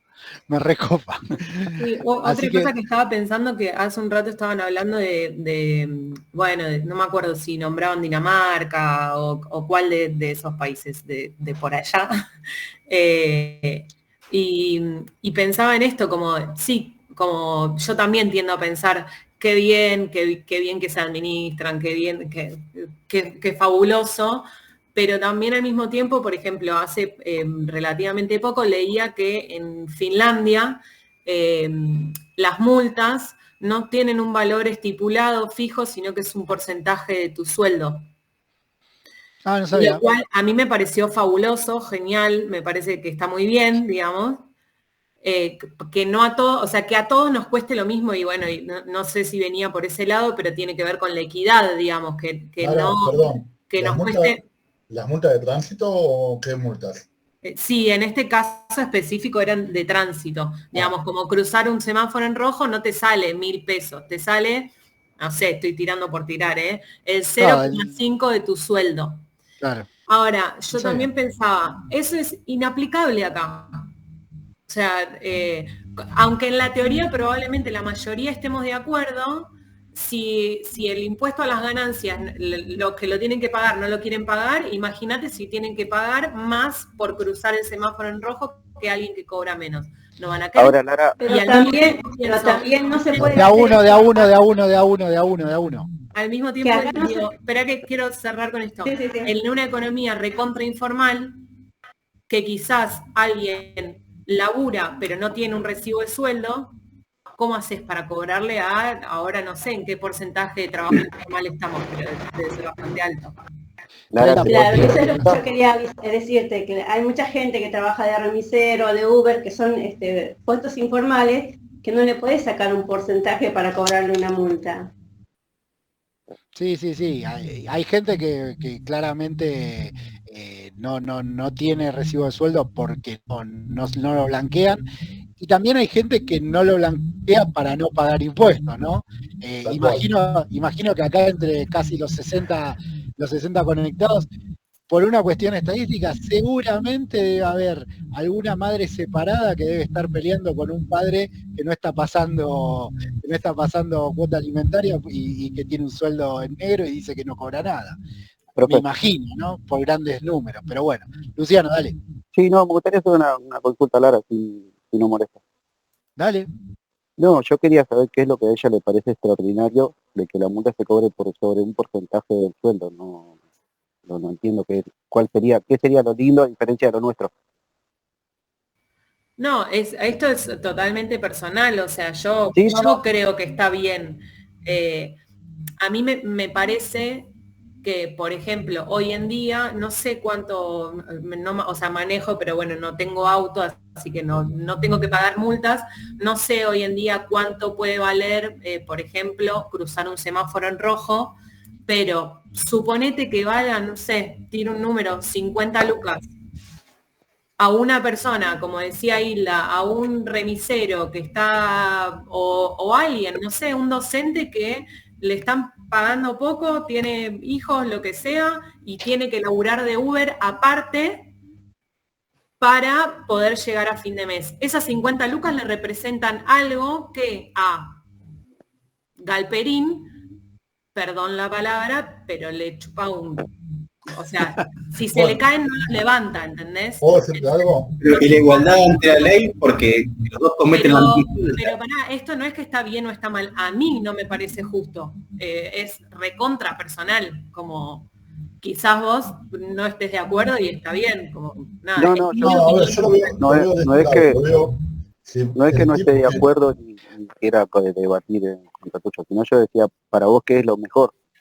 ¿Que sea un porcentaje del sueldo o que sea una multa fija? Porque si vamos al caso, hoy cruzar un semáforo en rojo vale mucho más que el 50% de un sueldo mínimo. Tal cual. Entonces no veo cuál sería la lógica, porque si no, un tipo que es remisero, lo dejamos que pase el semáforo en rojo porque no se le puede cobrar una multa porque no tiene un recibo de sueldo. Claro. No, lo que pasa es que, bueno, Pero sí le podés sacar el carnet de conducir. insisto en que es una cuestión ideológica, ¿eh? Al remisero lo vas a partir al medio y al que tiene guita no le va a significar absolutamente nada, va a cruzar los semáforos en rojo, como de hecho pasa, o sea, en general, vos, o yo por lo menos por acá veo muchos autos de alta gama o con patentes muy nuevas que los semáforos muchas veces parece que no existieran, o Pero, bueno, u otras infracciones, digo. En eso tenés toda la razón, porque ellos si quieren la pagan y si no quieren no la pagan. Exacto. ¿Pero por qué? Porque después de cierto tiempo las multas desaparecen.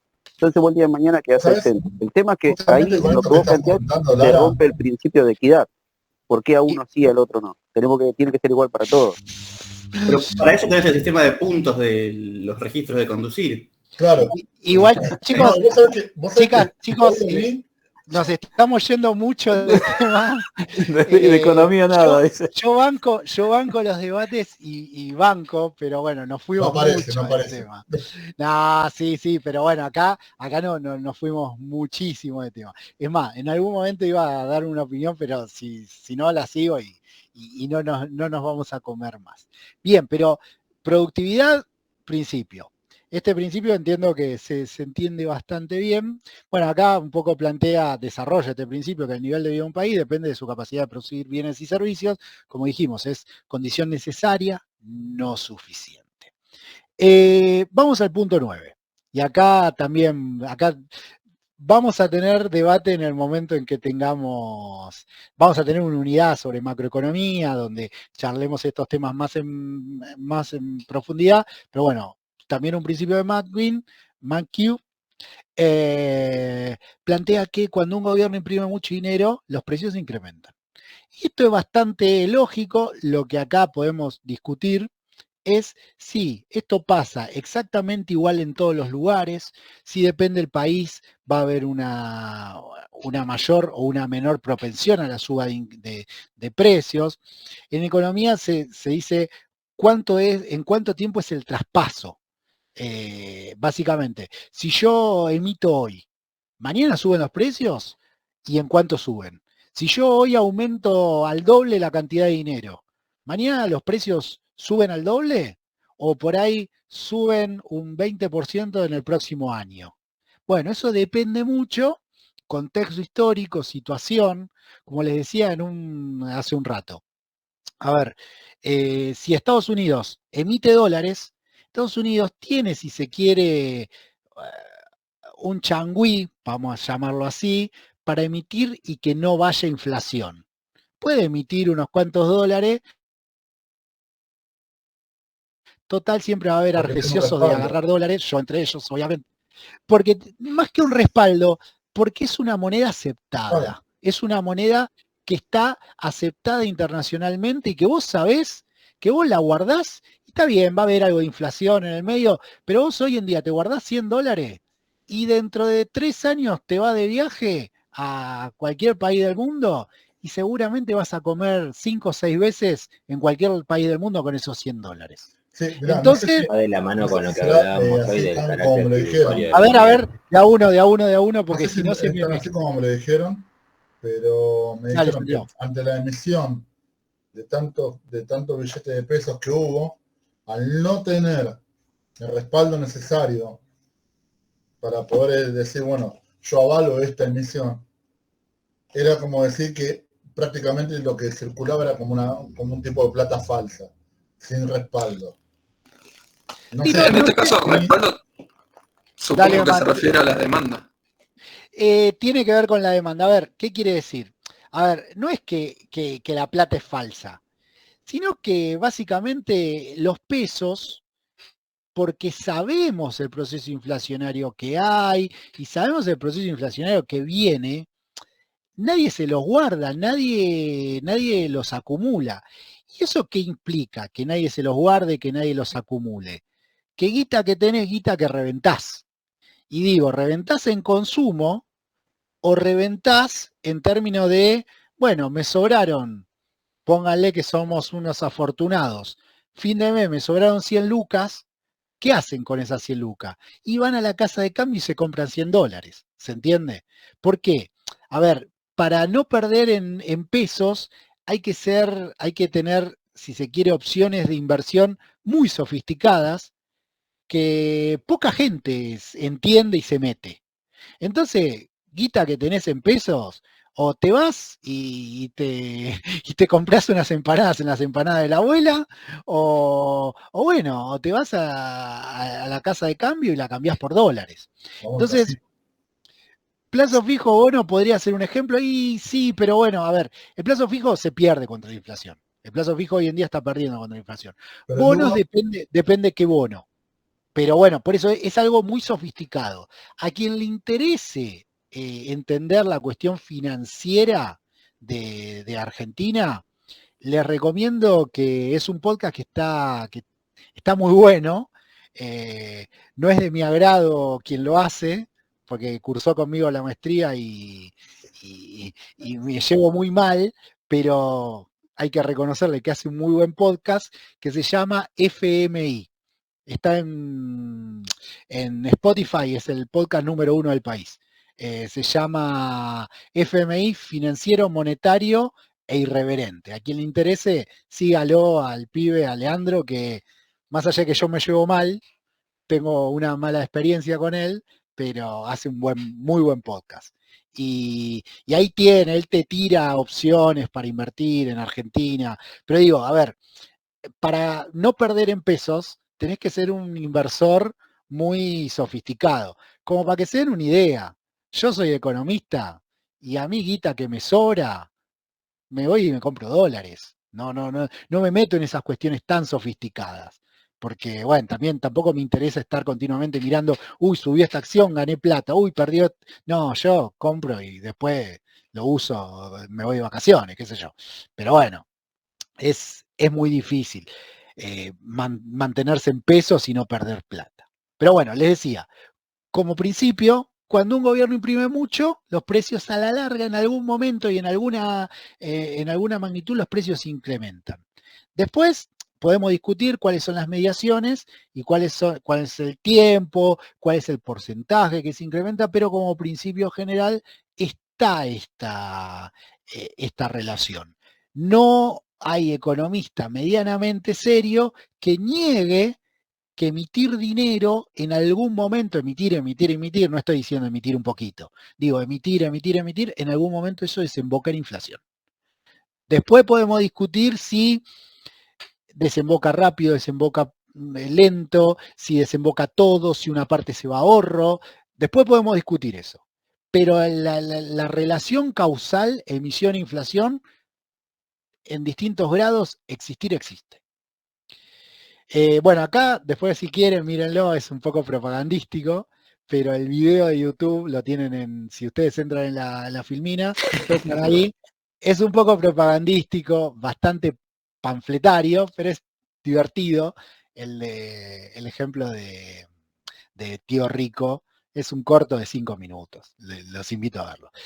Y por último, ligado a esto, y ya con esto cerramos la clase, ligado a este último principio, de que bueno, emitir genera en algún momento inflación, no obstante, eso pasa en el largo plazo por lo general, pero en el corto plazo el gobierno tiene una disyuntiva. ¿Por qué?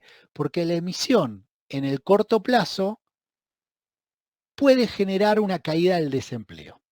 Entonces, ¿por qué?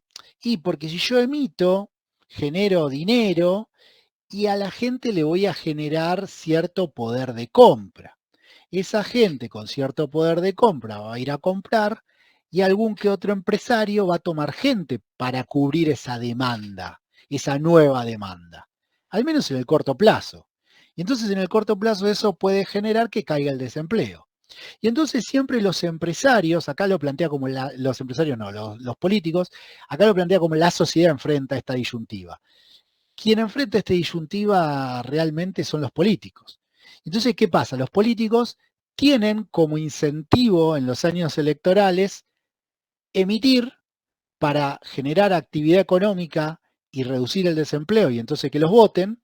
No obstante, en el largo plazo eso termina generando inflación.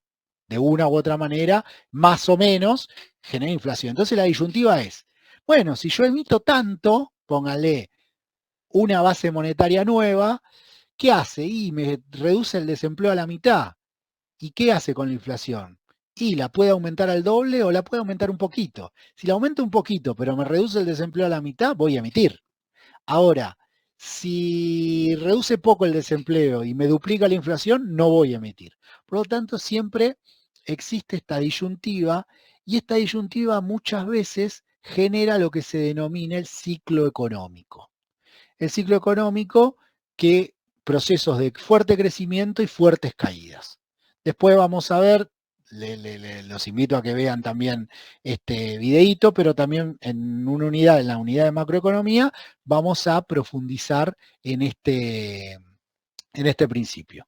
Y bueno, y hasta aquí, porque acá hay 2 notas que las invito a que lo lean, sobre inflación y cuestiones estructuralistas que había dejado el profesor anterior. Hasta aquí los contenidos de la clase de hoy. Como repaso, ¿qué tendríamos? Tendríamos primero la presentación de la materia que hicimos, después todos los principios que fuimos viendo del 1 al 10, y todo esto, la bibliografía estaría en el capítulo 1 de ManQ. ¿Sí? Lo tienen todo en el cronograma. ¿Dudas, preguntas, consultas? ¿Qué tienen? ¿La bibliografía de ManQ se complementa con las diapositivas que dio hoy o...? Las diapositivas les diría que son el resumen de la bibliografía. Si ustedes quieren, estoy copiando así todos los presentes. Si ustedes quieren ver el resumen nada más, está acá en las filminas. No obstante, yo invito abiertamente a que lean la bibliografía. No dejen de leer la bibliografía.